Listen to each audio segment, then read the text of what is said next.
அடுத்ததாக ஆனி மாதம் வரக்கூடிய அஷ்டமிக்கு மைதுலாஷ்டமி அப்படின்னு பேர். இதுவும் கணவன் மனைவி விஷயத்தை தான் சொல்லுது. என்ன பிரச்சனையை சொல்றது அப்படின்னு கேட்டா, 2 பேருக்கும் பணம் இருக்கு, 2 பேரும் டிகிரி வாங்கியிருக்காங்க, 2 பேரும் நல்லா படிச்சிருக்காங்க, 2 குடும்பமும் நல்ல அந்தஸ்தான குடும்பம், நல்ல வேலையில இருக்காங்க, இல்லை வெளிநாட்டில் உத்தியோகம் பண்றாங்க, 2 பேரும் அழகா இருக்காங்க, 2 குடும்பமும் ரொம்ப கௌரவமான குடும்பம், பல லட்சம் ரூபாய் செலவு பண்ணி கல்யாணம் பண்ணி வைக்கிறாங்க. ஆனா அந்த தம்பதிகள்கிட்ட அந்யோன்யம் ஏற்பட மாட்டேங்கிறது, அண்டர்ஸ்டாண்டிங். நீ உன் வேலையை நீ பாரு, நான் என் வேலையை நான் பார்க்குறேன், என்னை நீ கேள்வி கேட்காத, உன்னைய நான் கேள்வி கேட்க மாட்டேன் அப்படின்னு நம்மளுக்குள்ள ஒரு அண்டர்ஸ்டாண்டிங் போட்டுப்போம் அப்படின்ட்டு அவங்க பாட்டுக்கு அவங்க இருக்காங்க. நமக்கு என்னைக்கு தோணுதோ அன்னைக்கு குழந்தை பெற்றுக்கலாம் அப்படின்னு ஒரு தீர்மானத்துக்கு வராங்க. ஆனால் வீட்டில் இருக்கிற பெரியவங்க சொந்த பந்தங்களுக்கு எதற்காக கல்யாணம் பண்ணி வச்சாங்களோ அது இன்னும் ஒன்றும் நடக்கலையே, நல்லபடியாக குழந்தை பிறக்கலையே, அப்போ இந்த தம்பதிகள் அந்யோன்யமா இல்லையோ அப்படிங்கிற ஒரு பயம் ஏற்படுறது. அந்த மாதிரி ஒரு நிலைமையில வாழக்கூடியவங்க, அந்த மாதிரி ஒரு வீட்டுக்குள்ளேயே இருக்காங்க, ஆனா அந்யோன்யம் இல்லாம இருக்காங்க அப்படின்னா, ஆனி மாதம் வரக்கூடிய வளர்பிறை அஷ்டமி, ஆனி மாதம் வரக்கூடிய வளர்பிறை அஷ்டமிக்கு பேர் மைதுலாஷ்டமி என்று பெயர்.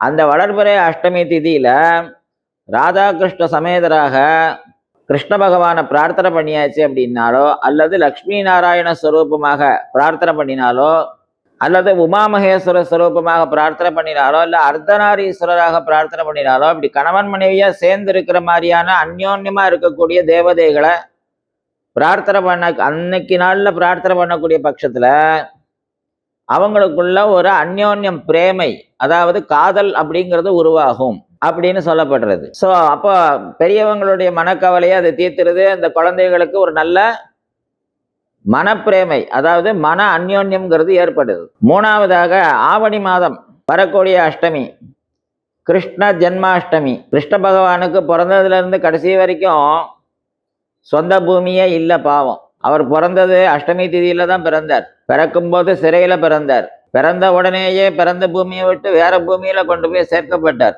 அங்கிருந்து 16 வயசுல வேற ஒரு இடத்துக்கு இடம் மாறி பிருந்தாவனம்ங்கிறத உருவாக்குறார்.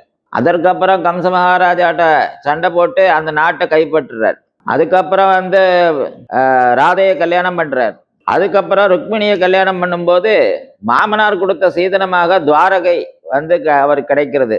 துவாரகாநாதன் கிருஷ்ணன்னு நம்ம சொல்றோம். அது மாமனார் வீட்டு சீதனம் கிருஷ்ணருக்கு. கடைசி வரைக்கும் துவாரகையிலேயே இருந்தார். துவாரகை தான் அவருடைய இருப்பிடம். இதன் மூலமா நாம தெரிஞ்சுக்கிற விஷயம் என்னங்கிறத மட்டும் பார்ப்போம். வாழ்க்கையில மனச்சிறை அப்படின்னு பேரு. சின்ன குழந்தைகள்ல இருந்து நிறைய பேர் இந்த சிறார் ஜெயிலுக்கு போறாங்க, நிறைய பேர் இந்த சிறுவர் சீர்திருத்த பள்ளிக்கு போறாங்க, வீட்டை விட்டு ஓடி போறாங்க, பாட்டி வீட்டில் 10 வருஷமா வளர்றாங்க, அத்தை வீட்டில் போய் 10 வருஷம் வளர்றாங்க, 16 வயசுல இருந்து கிட்டத்தட்ட 35 வயசு வரைக்கும் ஹாஸ்டல்லையே வளர்றாங்க. இந்த மாதிரி தனிமை சிறை அப்படின்னு பேரு. இந்த மாதிரி குழந்தை பருவத்துல இந்த மனச்சிறையை, அதாவது ஒரு தனிமையை அனுபவிச்சு அதன் மூலமான கொடுமையை அனுபவிக்கிறதுன்னு பேரு. எப்படி கிருஷ்ண பரமாத்மா பிறந்த நாள்ல இருந்து கடைசி வரைக்கும் தன்னுடைய சொந்த தாயார் தகப்பனாரோட நல்லபடியா வாழ முடியாத ஒரு நிலைமை ஏற்பட்டதோ, அத மாதிரி ஒரு சூழ்நிலையில வளர்ந்த குழந்தைகளுக்கு, அதாவது இப்ப சொன்ன இந்த மாதிரி இப்ப உள்ள காலத்துல இந்த மாதிரி நிலைமையில இருக்கிற குழந்தைகளுக்கு நிவர்த்தி கிடைக்கணும் அப்படின்னு நம்ம நினைச்சோம் அப்படின்னா, கிருஷ்ண ஜென்மாஷ்டமி அன்னைக்கு கிருஷ்ணரை பிரார்த்தனை பண்ணி, அவர் எப்படி பிறந்த உடனே தான் இருந்த சிறையை கதவை திறந்து விட்டாரோ, எப்படி கோகுலவாசிகளுக்கு அவர் போய் சேர்ந்த இடத்துலையும் அங்க இருக்க கோகுலவாசிகளுக்கு எல்லாருக்கும் பாதுகாவலராக இருந்தாரோ, எப்படி தன்னை விரும்பிய பெண்ணுக்காக ஒரு பிருந்தாவனம்ங்கிறத ஒரு பூமியவே உருவாக்கினாரோ, தன்னை எதிர்த்த கம்சனுக்கு மிகப்பெரிய ஒரு எதிரியாக இருந்து அவரை துவம்சம் பண்ணினாரோ, அதாவது மருமகன்னு பேரு. மகன் அப்படின்னு சொல்லுவோம், கல்யாணம் பண்ணி கொடுத்தப்புறம் மருமகன்னு சொல்றோம். இன்னொரு மகனுக்கு சமம்.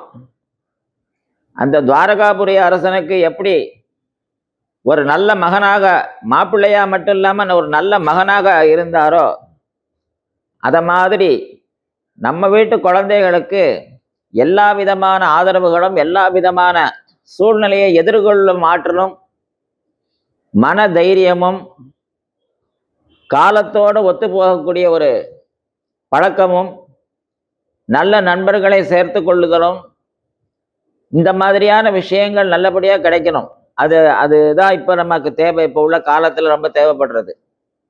ஸோ அது நமக்கு வேணும். அப்படிங்கிற பட்சத்தில் இந்த கிருஷ்ண ஜென்மாஷ்டமி அப்படின்னு சொல்லக்கூடிய இந்த நாளில் கிருஷ்ண பரமாத்மாவை பிரார்த்தனை பண்ணி அன்னைக்கு நம்ம ஒரு அந்த சின்ன குழந்தைகளுக்கு பிடிச்ச சீடை முறுக்கு என்னென்னலாம் மிட்டாய் கடலை மிட்டாய் என்னென்னலாம் குழந்தைகளுக்கு என்னென்னலாம் பிடிக்கும் அதெல்லாம் அன்னைக்கு நம்ம வீட்டு குழந்தையா கிருஷ்ணரை நினைச்சு ஒரு பிரார்த்தனை பண்ணி அதுக்காக தான் அன்னைக்கு உரியடி விளையாட்டு இதெல்லாம் வச்சிருக்காங்க.